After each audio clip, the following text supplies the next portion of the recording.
Unfortunately, the Ravens lost tight end Mark Andrews to an ankle injury on their first drive, and the Bengals lost quarterback Joe Burrow to a wrist injury after a second-quarter touchdown pass.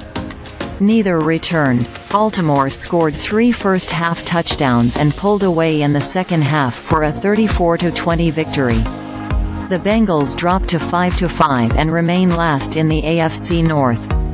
The Ravens sit atop the division at 8-3. Battling through a left ankle injury and without 2 Pro Bowl teammates on offense, Jackson threw for 264 yards and 2 touchdowns. At 8-3, the Ravens now will hold a half-game lead over the winner of Sunday's game between the Pittsburgh Steelers and Cleveland Browns, both of whom are 6-3. It was a night of perseverance for Jackson, who injured his ankle at the end of the first quarter and had a pronounced limp at times. Baltimore needed Jackson because the offense was without left tackle Ronnie Stanley, who was inactive because of a knee injury, and tight end Mark Andrews, who was ruled out after injuring his left ankle on the opening series. This was a bounce-back game for the Ravens. After a fourth-quarter collapse against the Browns on Sunday, Baltimore was able to put away the Bengals for its first season sweep of Cincinnati since 2020. Promising trend. Baltimore continues to play its best against the best. The Ravens improved to 4-1 this season against teams that entered the game with a winning record, which is a good sign for them going forward. Entering Week 11, Baltimore had the toughest remaining schedule, according to ESPN Analytics.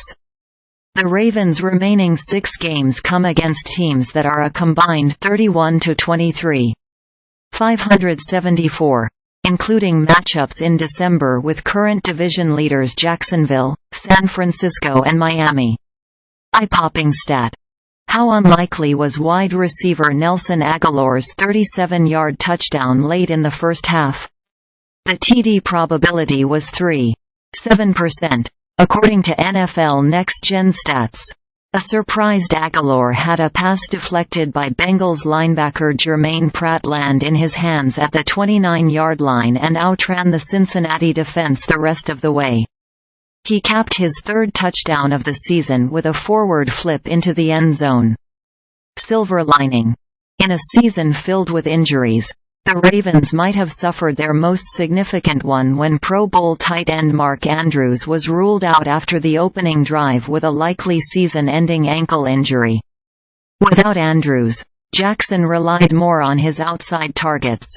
In the first half, Jackson threw touchdown passes to wide receivers Nelson Agholor and Rashod Bateman.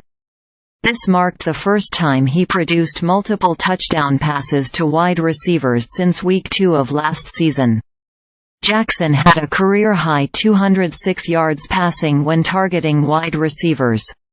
Next game. At Los Angeles Chargers, 8:15 p.m. ET. Sunday, November 26, coming into Thursday night's game at M&T Bank Stadium. The result was going to be the biggest thing that impacted Cincinnati's chances of winning the AFC North.